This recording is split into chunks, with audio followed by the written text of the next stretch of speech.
وأشهد أن سيدنا محمدا عبده ورسوله لا نبي بعده.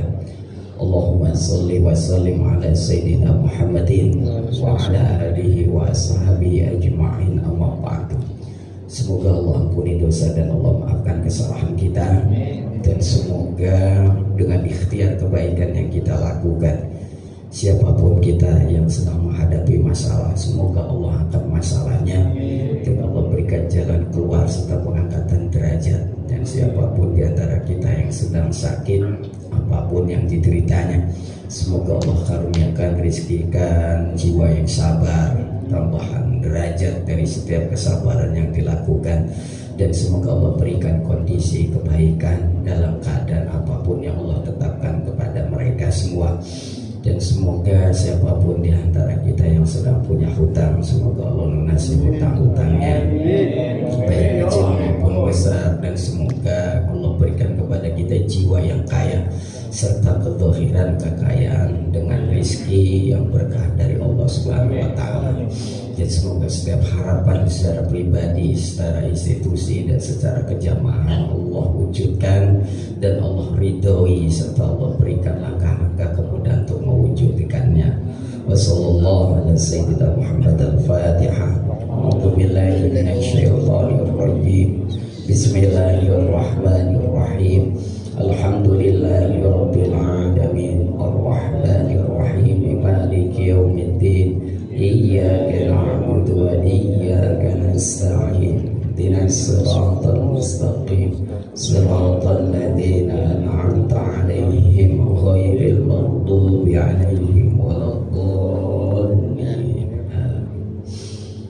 Bapak Ibu jamaah rahimakumullah taala, beruntungnya kita sebagai makhluk yang namanya manusia, jika sekiranya kita lewat dari dunia kemudian nanti masuk ke dalam surga, itu beruntungnya kita.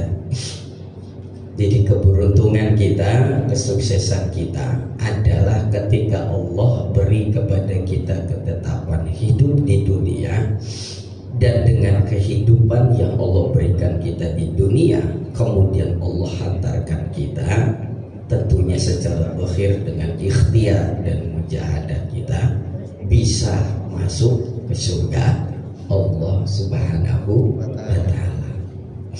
Jadi kesuksesan, kebahagiaan tidak terukur, tidak diukur dengan dunia, tetapi kesuksesan diukur itu apabila dunia menjadi wasilah atau perantara supaya kita bisa masuk surga. Maka wajar Allah Subhanahu wa Ta'ala Bapak Ibu bersumpah dengan masa. Wal asr itu kalau secara jumhur ulama artinya bukan demi waktu asar, tetapi demi masa. Kok bisa demi masa? Karena kalau dalam fikih ya Bapak Ibu ya, dalam fikih, kalau seseorang bersumpah, saya bersumpah nggak mau ngomong sama orang selama satu asar, disebutnya satu asar. Itu kata Imam Malik, dia berarti bersumpah tidak ngomong kepada orang lain selama 1 tahun gitu. Kalau Imam Syafi'i berbeda lagi. Imam Syafi'i mengatakan kalau seseorang bersumpah dengan waktu atau dengan nama yang disebut dengan asar, itu berarti dia bersumpah dalam hitungan 1 jam. Nah, jadi dari itulah kalau di terjemahan Al-Quran, wal asr itu dimaknai dengan waktu, dengan masa. Nah, kita hidup di dunia ini kan sebenarnya cuma masa doang kan ya Bapak Ibu ya, betul nggak? Kan kalau nggak ada masa berarti kita nggak ada di dunia. Adanya kita di dunia kan ada masa, masa kecil, terus masa kecil, terus masa, jangan masa dewasa dulu dong, nggak pernah PAUD berarti. Kayaknya Pak Sofyan nggak lulus PAUD. Masa remaja gitu ya, masa anak-anak, masa remaja, terus masa dewasa. Terus habis itu satua. Ya, masalah lanjutkan apa dilanjutkan dulu? Ya Bapak Ibu ya. Itu yang murah loh. Tetapi dalam Al-Quran ada yang nyampe ke sono, ada yang nggak nyampe. Lumrahnya kan Allah huwallazi khalaqakum min dhafin tsumma min ba'di dhafin quwwah tsumma min ba'di quwwatin dhafan wa syaibah yakhluqu ma yasha wa huwal alimul qadir. Allah itu menciptakan kita dalam keadaan lemah, dari lemah kemudian menjadi kuat, remaja, dewasa, kemudian balik lagi menjadi lemah. Nah, lemah yang di sini sudah dengan dalam keadaan berubah. Ada yang ubah di sini? Oh itu. Benar kok. Benar kok dicat apa ubah asli? Ingat Menteri Pak Hatta Rajasa. Luar biasa itu. Ya nasib aja. Tapi ya Bapak Ibu ya. Jadi kita ini memang masa doang sih. Kerja di ada masanya kan? Ada. Semua kita nggak stagnan pada satu keadaan. Ada masanya kok. Ada masanya di tugas ini, kemudian dipercaya ke tugas yang lain. Ada kalanya ya udah di tugas ini aja, tapi usia waktu terbatasi. Berapa pensiun dilihat? 60. 60 Pak Sudiono? 7 tahun lagi. Alhamdulillah masih banyak pengabdian.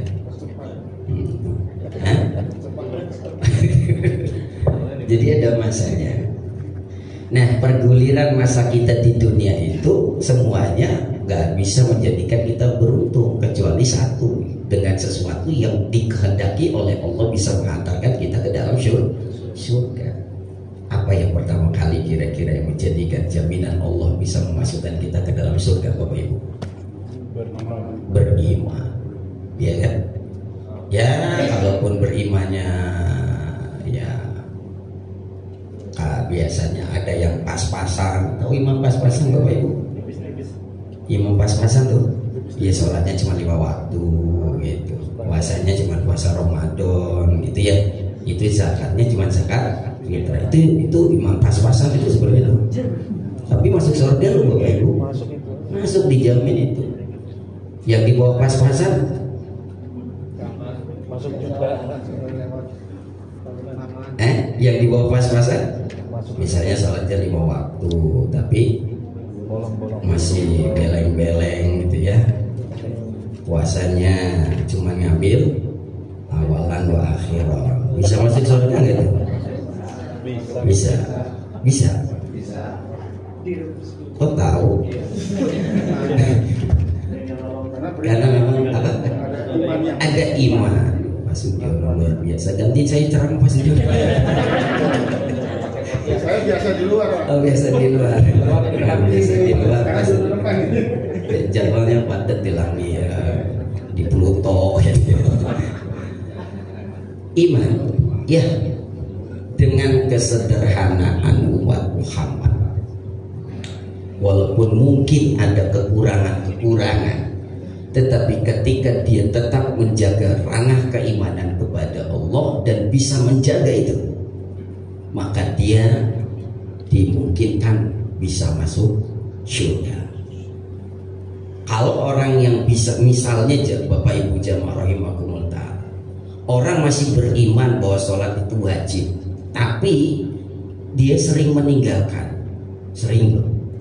Kenapa sering meninggalkannya? Takasulan, jawabannya males, ya kan? Tapi dia masih mempercayai bahwa sholat itu wajib. Maka semoga Allah maafkan dan dengan jaminan keimanan bisa masuk surga. Tetapi tentu yang tadi Bapak katakan, tidak bisa langsung masuk surga, tetapi dibersihkan dulu oleh Allah Subhanahu wa Ta'ala untuk masuk ke dalam neraka. Cuman kan siapa yang mau berani ke neraka satu hari? Sedangkan hitungan 1 hari di dalam neraka 1000 tahun dalam hitungan kita. Naudzubillah min dzalik. Maka berlindunglah diri kepada Allah Subhanahu wa taala dari neraka, dengan perbuatan ataupun perkataan yang mengarahkan kepada neraka. Walaupun dengan keimanan kita ada jaminan kita bisa masuk surga. Tetapi yang perlu diwaspadai bahwa keimanan pada diri kita itu kadang bisa naik, kadang bisa turun. Dan ketika turun itu, kata Sufyan bin Uyainah, bahkan bisa tersisa seujung kuku, dan itu nanti bisa menjadi sebuah tergerus sampai hilang. Naudzubillah min dzalik. Maka pesan pertama kepada kita semua, termasuk saya, jemaah, Bapak Ibu, kalau kita mau beruntung, pastikanlah kita menjadi orang yang beriman kepada Allah Subhanahu wa taala dan jaga keimanan ini sampai akhir hayat. Hidayah itu mahal, Bapak Ibu. Bapak Ibu, hidayah itu mahal. Betapa ada orang yang Allah kasih kelebihan, tetapi qadarullah, ketetapan Allah ditetapkan kepadanya sehingga akhirnya dia bisa murtad di dalam keislaman. Naudzubillah min. Di dalam kitab Bidayah wa Nihayah, Ibnu Katsir menukil sebuah kisah. Jadi jangan sampai kaget kalau sekarang ada yang kayak gitu. Dulu udah ada. Di dalam kitab Bidayah wa Nihayah, Ibnu Katsir menukil sebuah kisah dari kalangan tabi'in. Tabi'in itu berarti murid sahabat. Namanya Abdah bin Abdurrahim, hafid Quran, mujahid. Tapi karena keimanannya tergoyahkan, maka hilanglah keimanan itu. Orang yang hafid Quran, sering berdakwah, kemudian sering berjuang di jalan Allah, ketika dia ingin menaklukkan kota Romawi, lewat di situ melihat ada wanita Romawi yang cakep. Ya, wanita Romawi kan wanita bule ya, blonde lah. Matanya gimana itu? Biru. Hah? Hijau mata duitan. Mata duit. Rambutnya beda, blonde. Wah, pokoknya cakep lah. Tertujulah pandangannya, sehingga akhirnya dia kemudian menyelinap sendiri masuk ke dalam benteng dengan menulis surat. Bagaimana jika sekiranya aku bisa sampai cintaku kepadamu?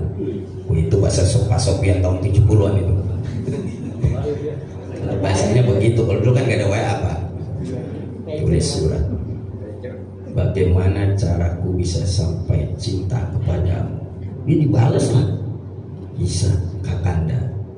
Kakanda bisa menjadi milikku apabila Kakanda keluar dari agama dan masuk agamaku, yaitu Nasrani. Karena sudah cinta buta, ini disebutnya cinta buta tuh kayak gini kan, kelak keimanan, rizki menjadi seorang hafid Quran yang banyak menjadi dambaan kita ini. Hafid Quran di sini, mohon maaf ya, bukan sekedar baru hafal, bukan sekedar baru di wisuda. Kalau orang baru di wisuda itu berarti dia sudah dites dari 1 sampai terakhir. Tapi kalau kualitas dari hafid ini adalah dia sudah kalau bahasa kita udah di luar kepala. Orang baca langsung seret, orang baca langsung seret gitu. Bahkan bisa jadi dia tahu halamannya, posisinya di mana, kanan kiri tengah bawah. Kalau kita kan ukurannya itu di atas lemari, kan kanan kiri atas gitu ya. Ustaz tadi jahitkan luar biasa ya, semoga Allah jaga. Loh, coba akhirnya diterima itu Pak. Mungkin pemikiran Abdah bin Abdurrahim, gua dikailah kalian nanti juga gua balik lagi ke dalam Islam. Pikirannya mungkin seperti itu. Setan mengganggu seperti itu. Tapi naudzubillah sampai akhir hayat Abdah bin Abdurrahim tidak bisa kembali kepada Islam. Sehingga sekian tahun berlalu, teman-temannya datang kangen ingin menemui dia. Seraya ngomong, "Ya Abdah, di mana hafalanmu pada saat ini?" Di mana giroh keislamanmu pada saat ini setelah engkau menikmati kehidupan dengan wanita Romawi itu? Apa yang dikatakan oleh Abdul bin Abdul Rahim? Semua hafalanku hilang kecuali 2 ayat. Ya Allah, ini Pak, ini berarti subhanallah, ini masuk jauh. Semua hafalanku yang aku hafal dari 30 juz sekian ayat, kemudian 114 surat hilang kecuali 2 ayat yang saya nggak bisa lupain. Yang saya lupain tetap ingat sampai saya mau tidur ingat, saya bangun tidur ingat. Ternyata apa 2 ayat itu Pak? Nanti Bapak bisa lihat di apa di HP coba. Al-Hijr ayat 2 sampai 3.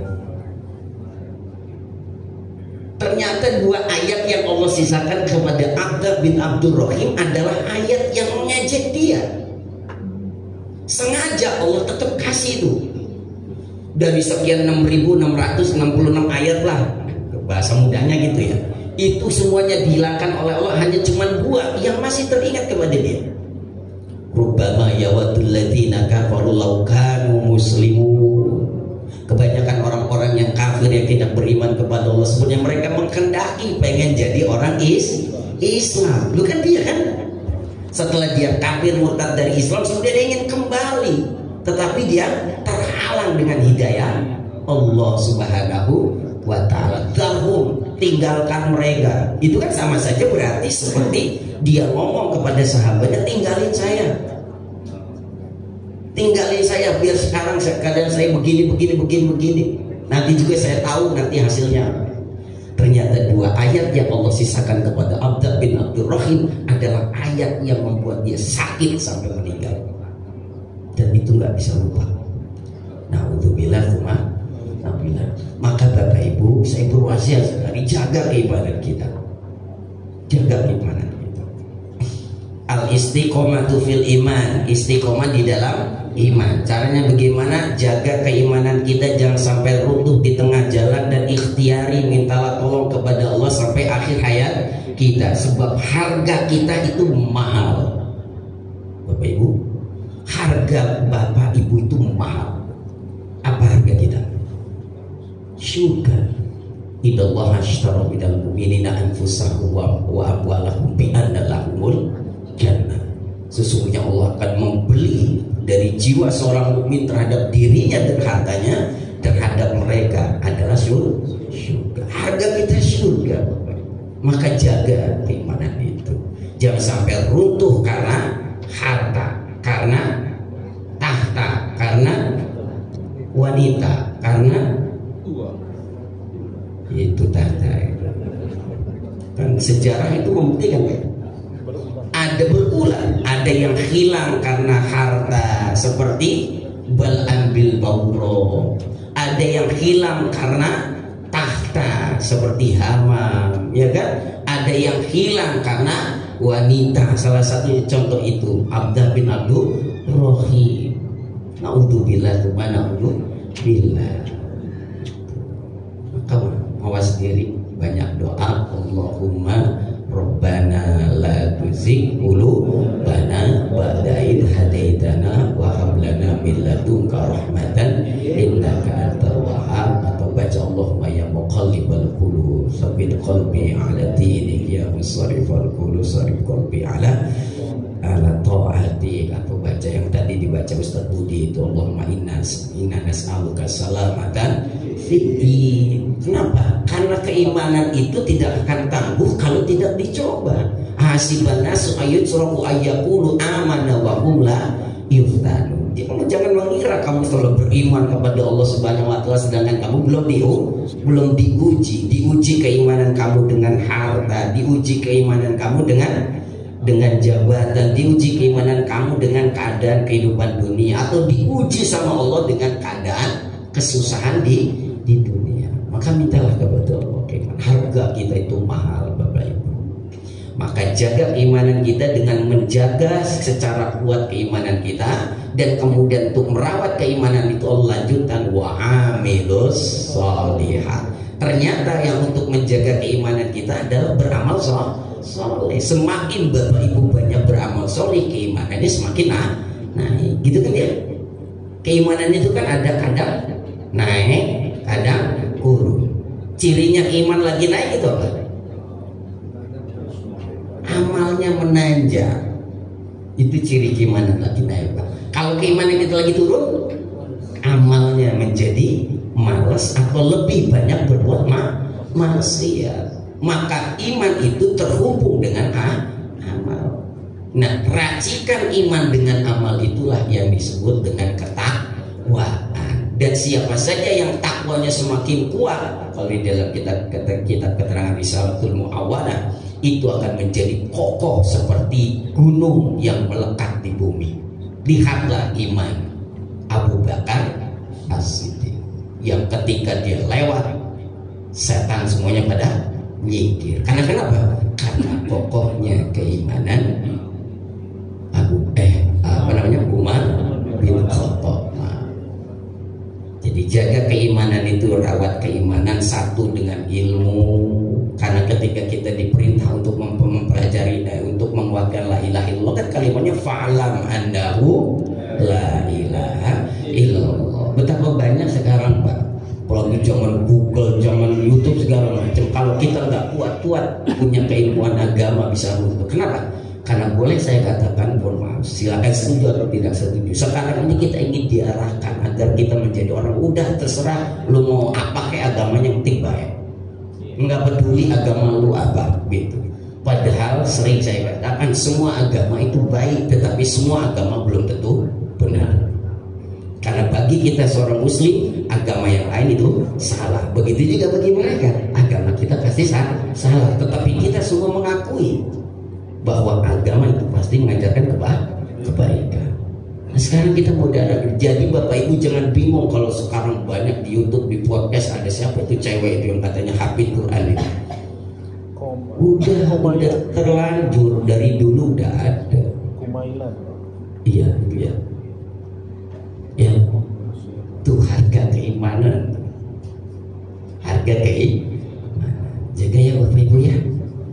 Jaga diri kita, keluarga kita, keimanannya dengan terus belajar, dengan terus berdoa, dan terus beramal solih. Angkat amal solih kita dengan sebaik-baiknya. Kalau Bapak Ibu sudah masuk dalam ranah wilayah amal wa amil solihat, itulah yang disebut Bapak Ibu sudah menjadi orang solih. Orang solih, Pak, Bapak Ibu. Aman wa amil solih itu artinya orang solih. Cukup menjadi orang solih, jangan puas, jadilah orang yang muslih. Apa itu muslih? Orang yang mentransfer kebaikan kepada orang lain. Orang yang ingin menjadikan orang lain menjadi baik. Tidak puas ingin sholat sendiri berjamaah di masjid liar, tapi dia ngajak orang lain untuk bisa sholat berjamaah. Tidak puas dia ingin ngaji sendiri, tapi dia ingin mengajak orang lain untuk mengaji. Itu namanya muslim. Maka wajar selanjutnya Allah katakan apa?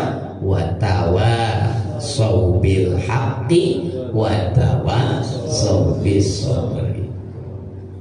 Saling menasihati dalam kebaikan dan saling menasihati dalam kesabaran. Itu jiwa seorang muslim. Tidak puas baik sendiri, tapi ingin memperbaiki orang lain. La haula wala quwata illa billah.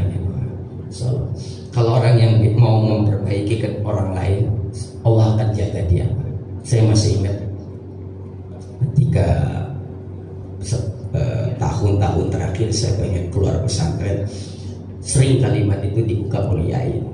Man khaddama ala kulli syai'in khuddima, man khaddama Allahu khuddima ala kulli syai'in. Siapa saja yang melayani Allah dimanapun berada, maka semua makhluk akan melayaninya. Kalau kita melayani Allah dengan memperbaiki kita dan berikhtiar untuk memperbaiki orang lain, maka dunia itu akan melayani kita. Contoh sederhana nih Pak, contoh sederhana. Ini sih kisah karomahnya Mbah Hamid Pasuruan. Mbah Hamid Pasuruan tuh kalau zikir habis subuh lama sekali. Memang kalau sholat subuhnya sengaja dipepetkan. supaya orang bisa dapat qobliyah subuh, supaya orang dapat fadilah suruh. Sengaja itu. Jadi udah di masjid tuh lama dikira Pak Hamid baru keluar. Nah habis sholat subuh sambil suruh tuh lama gitu. Nah ketika selesai sholat subuh sambil dulu sampai suruh dan kemudian menjalani sholat isra, itu di luar udah banyak orang di daerah nungguin Pak Hamid. Nah pada saat itu ada seorang pemuda mungkin baru datang ke sana, nyeletuk dalam hatinya, wih hebat amat nih, yang nungguin udah ngederet. Ini kalau satu amplop nyanyi cepet, ngederet 100 orang udah berapa tuh Pak? Itu nyeletuknya dia itu, nyeletuknya dia. Keluar Mbak Hamid, biasalah kan salaman, salim semua, dia ada ngasih amplop segala macam gitu ya. Kemudian dipanggil pemuda tadi, nah kira dia itu dia yang dipilih sayang gitu ya. Yuk temenin saya jalan-jalan ke Pasuruan.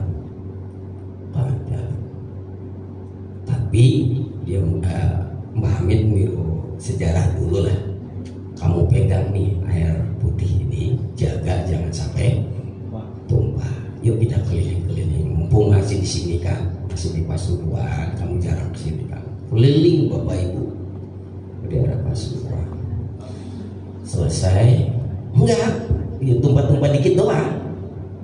Pas ditanya gimana, susah nggak ngejaga airnya? Susah Pak Yai. Jadi saya nggak fokus ngeliat karena saya suka jaga gitu ya. Yo enak yo, jadi kamu baru jaga air, sedangkan saya jaga masyarakat. Saya orang tidur, saya kadang nggak tidur. Orang susah, saya harus datang ke orang itu. Orang saya mau istirahat, orang ketok pintu ke rumah saya. Maka wajar kalau saya dilayani orang. Paham Ibu? Paham? Paham kan? Kenapa Mbak Hamid bilang seperti itu? Karena bersusah payahnya beliau melayani hamba-hamba Allah. Saking mungkin istirahatnya menjadi kurang. Saya ingat kiai saya Pak, berapa mungkin dia tidur berapa jam? Baru mau tidur jam malam ada ketok dari kabupaten dari mana, subuh sudah selalu dimamin. Habis subuh tidur sampai subuh. Habis itu ngajar kifayatul akhir, saya masih ingat waktu itu subuh itu. Habis itu istirahat sebentar jam 8 ngajar yang kelas bawah. Kemudian berhenti sebentar duhur, kadang ada orang atau kadang ada santri butuh. Maka wajar beliau katakan, walaupun capek melayani orang dengan mengajak orang dalam kebaikan dengan kemampuan masing-masing, yakinilah nanti Allah akan melayani kamu. Jadi Bapak Ibu jangan puas hanya menjadi orang soleh, tapi jadilah orang yang muslim walaupun mungkin capek. Saya Pak, ini pengalaman aja ya, jam 1:30 ada orang datang ke rumah, tok. Itu baru mau tidur Ustaz. Bismillah, capek gitu, biar lelehan, terus 1:30 mau tidur, tok, kenapa Bapak Ibu? Di rumah Pak Ustaz ada suara, saya langsung dengarnya juga gemeteran sama ngalahin capeknya gitu loh. Mau bilang, tolong dong Pak Ustaz, enggak kali Bu, itu apa kali, udah baca aja ya kursi, tapi saya takut. Dibawa saya mau motor, ya Allah pas saya datang ternyata apa? Apa? Bukan, kucing mau lahir.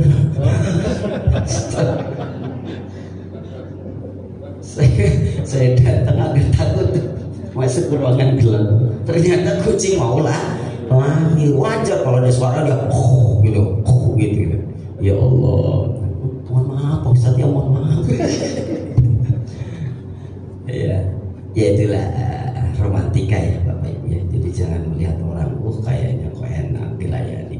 Bisa jadi karena dia memang melayani lahir dan batin. Nah, kalau Bapak Ibu pengen difasilitasi oleh orang lain, fasilitasi lagi orang lain. Kalau dalam bahasa hikmah Arab, kalau pengen menjadi orang yang beruntung, fasidil akhirin, maka beruntungkanlah orang lain. Wallahu a'lam. Silakan Bapak Ibu kalau dia bertanya. Saya Ustaz. Iya, perhatian. Terkait menjaga keimanan itu ya.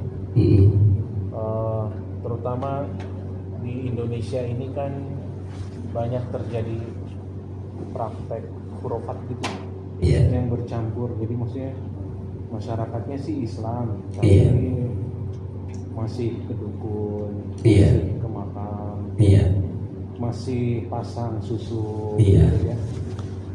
Nah itu saya bingung apakah itu mengancam batalnya syahadat atau dianggap syirik yang ringan gitu. Itu. Waktu orang tua kita pasti begitu ada ya. Demikian. Hal-hal yang disebut tadi oleh perhatian itu adalah termasuk yang menghancurkan keimanan.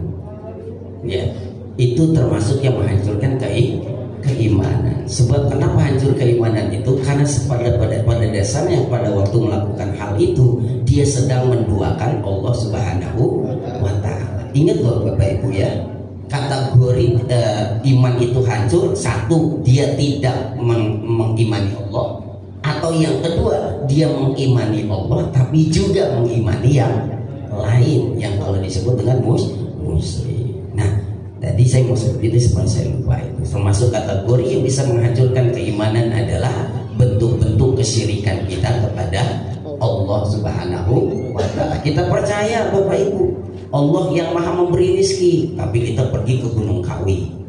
Kita percaya Allah yang melindungi kita, tapi kita percaya sama apa namanya, sama apa tuh, cincin yang di tangan kita. Kita percaya Allah yang maha memberikan keselamatan kepada kita, tapi kita kayaknya nggak percaya sekali gitu, sehingga kita butuh jimat yang lain. Nah itu termasuk yang akan menghancurkan keimanan kita. Naudzubillah min dzalik. Jadi itu termasuk kategori yang bisa menghancurkan keimanan kita. Maka jangan gampang. Maka itu tadi bertauhid itu dengan ilmu, karena Allah katakan fa'lam annahu la ilaha illallah. Ketahuilah bahwa tidak ada Tuhan selain Allah Subhanahu wa Ta'ala. Jadi perhatiannya jauh yang itu. Saya itu alhamdulillah waktu di pesantren nggak sampai terlindungilah sama yang gitu ya Pak. Masuk juga ya ke ada cuman kan penyikapan dan yai selalu memberikan warning, jangan begini gitu, takutnya salah jalan, dan itu ya takutnya salah jalan. Yang punya ilmu hilang takutnya nggak balik lagi gimana? Puin Bapak Ibu ya. Dan wali Allah itu sifatnya 3 Bapak Ibu. Nih, belajar ya. Wali Allah itu sifatnya 3. 1, hatinya terhubung kepada Allah dengan amal solih apapun bentuknya. Yang kedua, hatinya selalu inabah kepada Allah, selalu merengek pengen bantuan Allah dalam hal yang ringan maupun yang besar. Selalu Allah. Berbeda kan kalau orang yang punya jimat, yang punya pengasihan, yang punya apa, berarti kan dia nggak kekal. Dan yang ketiga, wali Allah itu adalah orang yang diberikan oleh Allah pertolongan tidak bermaksiat kepada Allah. 3, rasakan itu pada diri kita. Kalau mau belajar maka hati kita menjadi enak di dalam kehidupan. Ya, hati terhubung kepada Allah, jiwa selalu kembali dalam setiap urusan kita kepada Allah, tidak mengandalkan kekuatan kita apalagi kekuatan orang lain. Semuanya nuansanya adalah la haula wala quwata illa billah. Dan di pada sisi lain kita berikhtiar untuk menjauhi kemaksiatan kepada Allah. Saya yakin keimanan kita makin mantap dan kita akan mendapatkan yang Rasulullah sebut sebagai halawatul iman. Apa halawatul iman?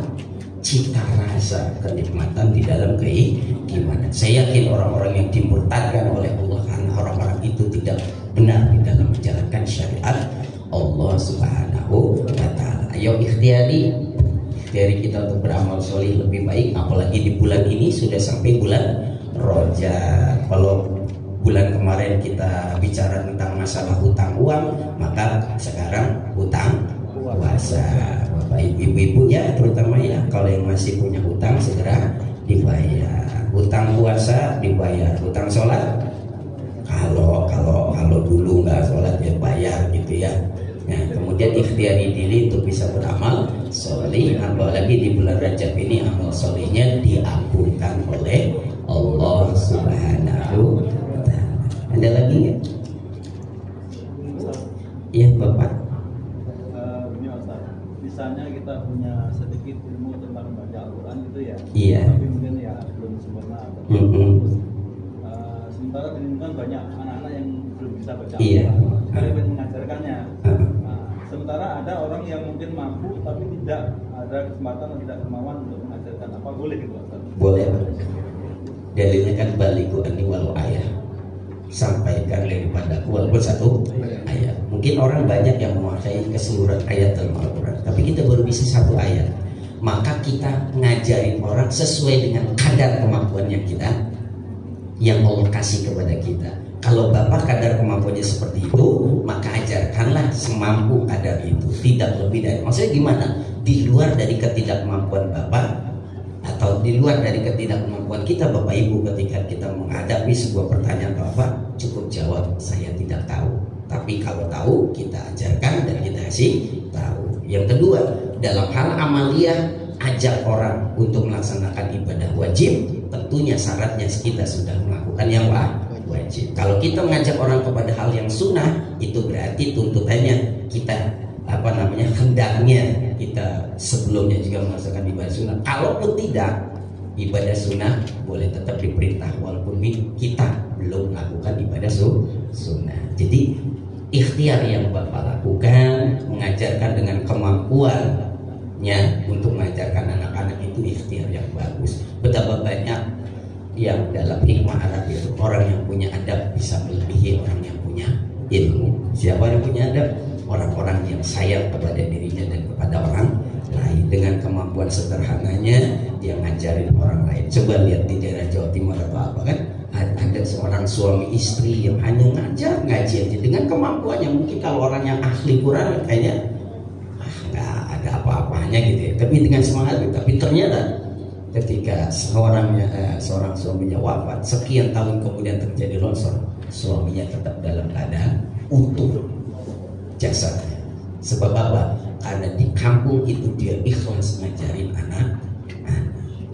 Wallahualam.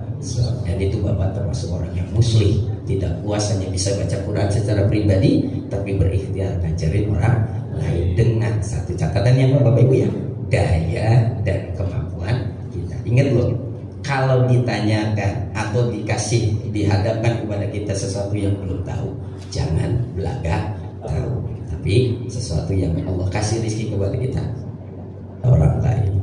Demikian ya. Udah ya Bapak Ibu ya. Saya rasa takut basi itu makannya. Menunya apa pas sudah bisa? Kebuli lagi. Padang. Oh, kebuli Sumatera Barat ya. Nah, kebuli Sumatera Barat ya Bapak Ibu. Saya mau langsung izin pamit. Kemudian ada keperluan lagi. Saling doakan Bapak Ibu ya. Tiada kita yang bisa selamat di dalam menjaga keimanan kecuali Allah berikan kepada kita keimanan. Tiada kita yang diangkat derajatnya oleh Allah amal soleh, termasuk saya pribadi orang soleh apapun, kecuali Allah beri taufik kita melaksanakan amal soleh. Maka doakan untuk diri kita sendiri, saling doakan kita sama kita agar istiqomah di jalan Allah Subhanahu wa Ta'ala. Dan semoga dengan itu Allah berkahi umur kita, Allah berkahi rezeki kita, Allah berkahi ilmu kita, Allah berkahi keluarga dan keturunan kita, dan semoga nanti kita semuanya dikumpulkan oleh Allah di syurga Allah Subhanahu wa Ta'ala. Al-Fatihah. A'udzu billahi minasyaitonir rajim. Bismillahirrahmanirrahim. Alhamdulillahi rabbil alamin. Ar-Rahmanir Rahim. Maliki yaumiddin. Iyyaka na'budu wa iyyaka nasta'in. Ihdinas siratal mustaqim. Siratal ladzina an'amta 'alaihim ghairil maghdubi 'alaihim waladdallin. Kita mohon maaf batin ya. Assalamualaikum warahmatullahi wabarakatuh.